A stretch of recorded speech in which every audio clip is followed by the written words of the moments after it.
Baik, pada kesempatan kali ini saya akan mempresentasikan hasil diskusi kami yang berjudul Logika Ilmu dan Berpikir Ilmiah.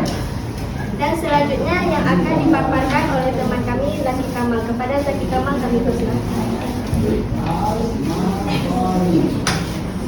Baik, Assalamualaikum warahmatullahi wabarakatuh. Waalaikumsalam warahmatullahi wabarakatuh. Saya sebagai presenter akan menjelaskan tentang logika dalam berpikir ilmiah. Sebelum itu kita harus mengetahui apa itu logika. Jadi logika ini seperti yang kita tahu itu seperti contohnya kayak berpikir dengan benar, beruntut dan dapat dipertanggungjawabkan. Nah, logika sendiri itu berasal dari bahasa Yunani, yaitu logos, yang berarti akal atau kata. Nah, jika disebut dengan akal, maka itu mengarah ke akalnya manusia, yang dimana yang digunakan untuk berpikir. Misal seseorang membuat kesimpulan. Nah, jadi logika akan menilai apakah kesimpulan yang dipaparkan oleh seseorang tersebut bisa diterima alasannya atau tidak. Nah, jadi logika ini penting dalam kehidupan sehari-hari maupun dalam dunia ilmiah agar tidak terjerumus dalam pemikiran-pemikiran yang keliru. Selanjutnya ada sejarah perkembangan logika. Logika berkembang sejak zaman Yunani kuno.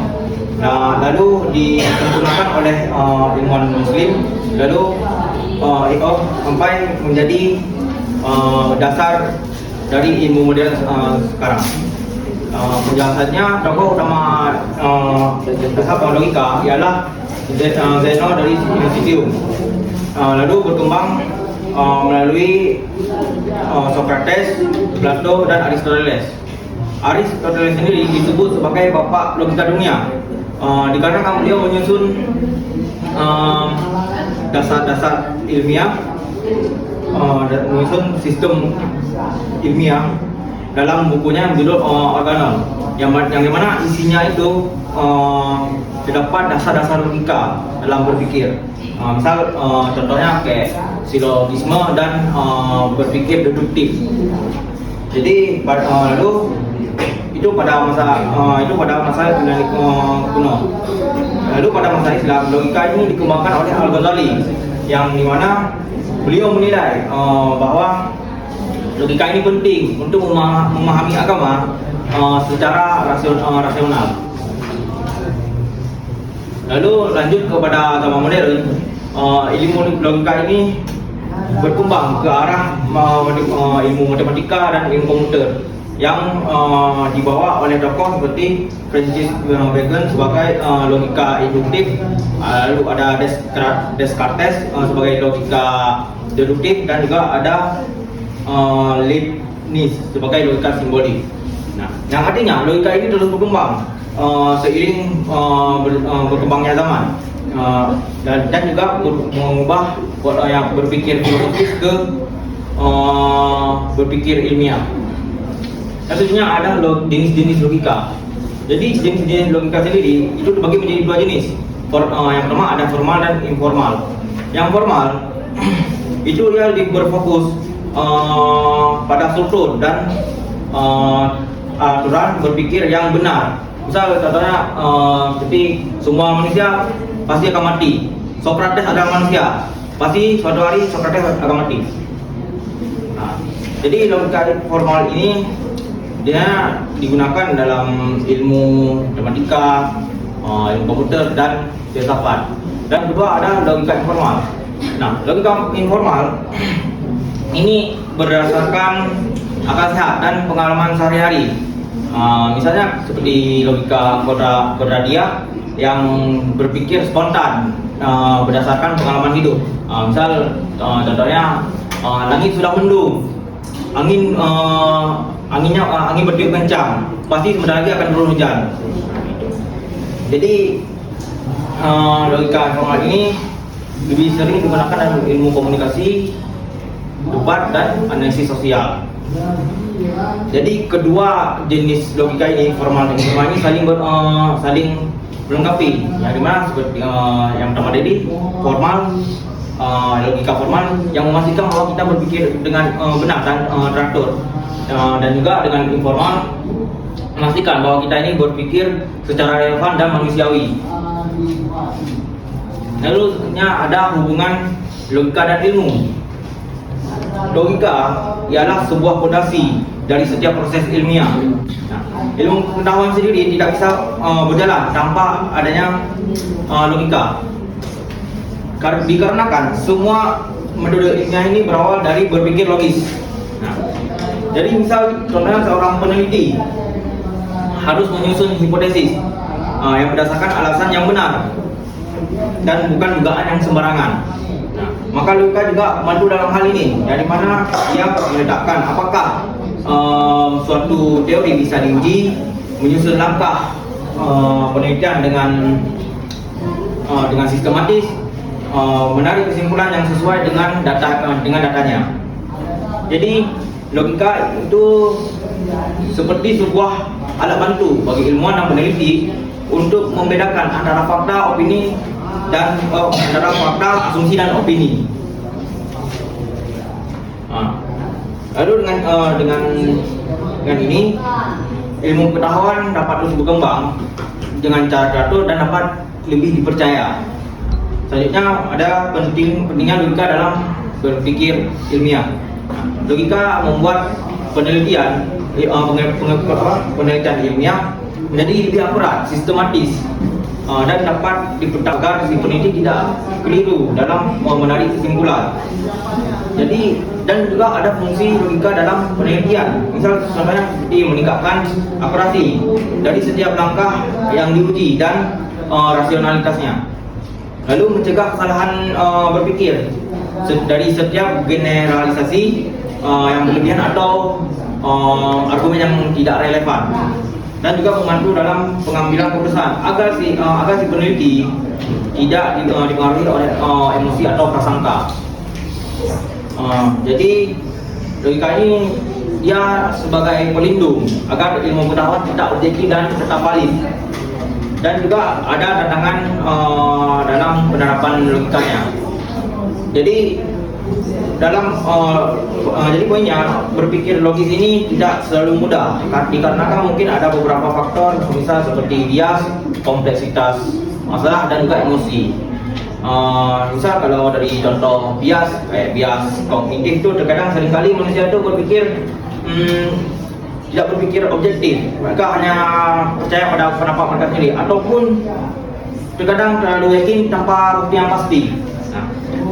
Itu kalau dari segi bias kognitif. Kalau dari segi tantangan dari kompleksitas masalah, atau apalagi dari modern yang di era modern yang penuh dengan permasalahan yang rumit seperti krisis lingkungan, mungkin AI, mungkin teknologi AI. Walaupun bisa dibilang AI ini menjadi penolong atau membantu kita, tapi kita juga tak boleh terlalu bergantung dengan AI ini. Dan juga mungkin ada dari pengaruh sosial dan politik. Jadi kadang hasil ilmiah dipengaruhi oleh kepentingan tertentu. Maka penting untuk menjaga integritas ilmiah dan tetap berpegang teguh pada prinsip logika. Mungkin sampai sini penjelasan dari saya. Kalau ada yang kurang boleh ditambahkan atau ada yang ingin ditanyakan. Baiklah, sekian pemaparan materi dari kami. Selanjutnya kami akan memberikan kesempatan kepada kelompok penyangga untuk memberikan kritik dan saran kepada kelompok kami. Kepada kelompok penyangga kami persilakan. Baik, terima kasih kepada kelompok kita yang telah mempersilahkan kami dari kelompok 6 untuk mengoreksi makalah serta memberikan saran kepada kelompok 6. Yang pertama, kami akan memberikan kritik. Yang pertama, pada daftar pustaka seharusnya judul bukunya itu ditulis dengan format miring, karena ada aturan standar cara penulisan ilmiah. Nah, jadi saran dari kami itu agar penulisan judul buku dalam daftar pustakanya ini tulis dengan tulisan kanan kiri. Jadi agar pembaca itu bisa membedakan mana buku, mana yang unsur lain dan kata pertama itu. Lalu yang kedua, pada daftar pustaka terdapat beberapa sumber yang ditulis dua kali. Misalnya contohnya itu pada buku karya Ari Kurno, Nazir dan Sugianto itu terdapat dua kali pengulangan dalam makalah ini. Nah, jadi saran dari kami itu pada daftar pustaka ini dibuatnya itu hanya sekali saja, nggak usah sampai dua kali gitu. Jadi kan biar makan halaman. Jadi kalau misalnya dituliskan ulang kali kan banyak makan halaman. Nah selanjutnya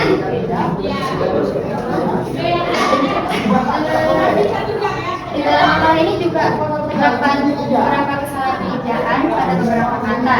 Misalnya itu seperti penggunaan huruf kapital. Contohnya itu pada halaman 3, yaitu pada paragraf pertama. Itu pada kalimat sedangkan Aristoteles mengembangkannya menjadi teori tentang ilmu. Itu ada tanda titik. Lalu setelah titik itu kata selanjutnya itu tidak menggunakan huruf kapital, yang dimana itu kan kalau sehabis titik itu kan harusnya huruf kapital. Juga pada halaman 6 pada yang poin kurang pada dalam ilmu pengetahuan itu kan nomor 1 kan ada logika tuh. Itu nggak menggunakan huruf kapital, padahal seharusnya huruf awal itu juga menggunakan huruf kapital karena itu awal dari kalimat baru. Dan dari saya yang di bagian pembahasan di halaman 7 dan 8 itu kan ada kutipan pakai angka kecil, tapi nggak dijelasin sumber-sumbernya di bawah halaman. Kayak footnote gitu atau apa gitu nggak ada. Jadi nanti agak bingung lagi referensinya itu gimana. Saran dari kami tambahin keterangan penulisan atau catatan kaki supaya pembaca tahu konten itu dari siapa biar lebih kredibel. Selanjutnya setiap bab itu langsung nggak ada apa nggak ada jedanya. Karena kan setiap bab itu ada penutup kecilnya itu aja. Biar kalau misalnya buku bab yang lain itu biar nggak putus gitu loh. Saran dari kami kasih penutup singkat di akhir tiap bab biar pembacanya tahu poin penting sebelum lanjut ke bab selanjutnya. Sudah. Ya, terima kasih. Sedikit nambah dia pada kelompok 6. Dari kita kelompok 6, kelompok 5. Ya, ini banyak yang membahas tentang apa tuh? Tentang enggak menyangkut dengan agama. Padahal kita ini kan pembahasan dalam makalah tentang tarbiyah dan keluar, tapi tidak membahas tentang itu. Topik logika dalam berpikirnya sudah bagus bagi kami kan, tapi tidak dijelaskan relevansinya terhadap bidang pendidikan Islam. Jadi ya. Padahal makalah dari Fakultas Tarbiyah. Ngerti nggak? Bahasa.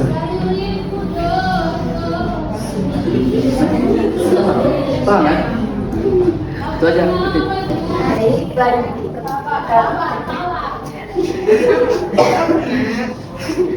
Pertanyaan dari kelompok kami adalah dulu ada ulama yang nolak logika kayak Imam Nawawi, tapi ada juga yang dukung kayak Al-Ghazali. Nah, menurut kalian kita sebagai mahasiswa FPI itu harus gimana? Logika itu cuma alat bantu buat paham agama aja, atau bisa juga jadi dasar buat mengembangin ilmu Islam lebih luas?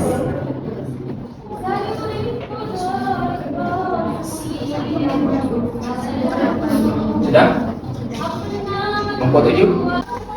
Saya Mary Sari, perwakilan dari kelompok 7 yang bertanya, kalau logika mengajarkan kita berpikir rasional, Kenapa dalam kehidupan sehari-hari manusia sering lebih cepat percaya pada emosi daripada bukti?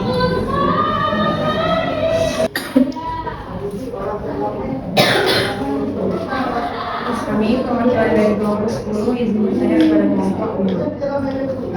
Pertanyaan itu, bagaimana peran logika dalam membedakan antara keyakinan pribadi kita dengan pengetahuan ilmiah yang dapat digunakan? Saya akan menjawab pertanyaan dari kelompok 7. Kalau logika mengajarkan kita berpikir rasional, kenapa dalam kehidupan sehari-hari manusia sering lebih cepat percaya pada emosi daripada bukti? Ya memang karena dalam kehidupan nyata itu manusia itu tidak perlu bertindak sesuai dengan logika. Meskipun tahu cara berpikir secara rasional, alasannya itu karena manusia itu bukan hanya makhluk yang rasional, tapi juga makhluk emosional. Emosi sering bekerja lebih cepat daripada logika. Misal ketika seseorang lihat berita yang menakutkan di media sosial, misal sebelum sempat marah, sebelum sempat rasa takut atau rasa marah muncul ketika mungkin tanpa memeriksa kebenarannya. Ini terjadi karena bagian otak yang mungkin yang mengatur emosi seseorang lebih bereaksi lebih dulu dibanding bagian otak yang mengatur. Mungkin ada dari pengalaman pribadi, nilai-nilai dan lingkungan sosial mungkin juga akan mempengaruhi seseorang untuk menilai sesuatu. Gitu. Jadi walaupun logika itu mengajarkan kita untuk berpikir berdasarkan bukti dan alasan yang jelas, manusia ini lebih seringkali lebih cepat digerakkan oleh perasaan karena emosi yang memberikan reaksi instan. Karena emosi memberikan reaksi instan kan terasa lebih manusiawi gitu. Jadi namun justru pentingnya logika di sini untuk menyimbangkan antara perasaan dan penilaian rasional agar keputusan yang diambil tidak hanya cepat dan juga tepat. Ya, manusia ini terdiri dari dua unsur, emosional dan rasional. Lebih cepat emosional, contohnya ketika kita melihat suatu kejadian, pasti lebih cepat mengeluarkan kata-kata mutiara daripada kita berpikir dulu, ya kan? Iya. Artinya kata mutiara itu bersumber dari emosional kita sebelum kita berpikir. Karena berpikir ini butuh proses ya, butuh lobby, tergantung jaringan masing-masing. Ya, kalau itu contohnya seperti kelompok 2, kelompok 3, kelompok 9 itu lobbynya lama dibandingkan dengan kelompok-kelompok yang lain. Iya, Pak. Ya kan? Iya. Nah, makanya ketika kita berpikir secara sehat membutuhkan waktu, setidaknya membutuhkan beberapa menit untuk menghasilkan suatu keputusan. Karena keputusan yang bagus itu, keputusan yang baik itu, keputusan yang bijak itu harus memerlukan suatu pemikiran, suatu analisis dan tahapan-tahapan yang sudah kita pelajari tadi. Sedangkan emosional itu spontan kita keluarkan.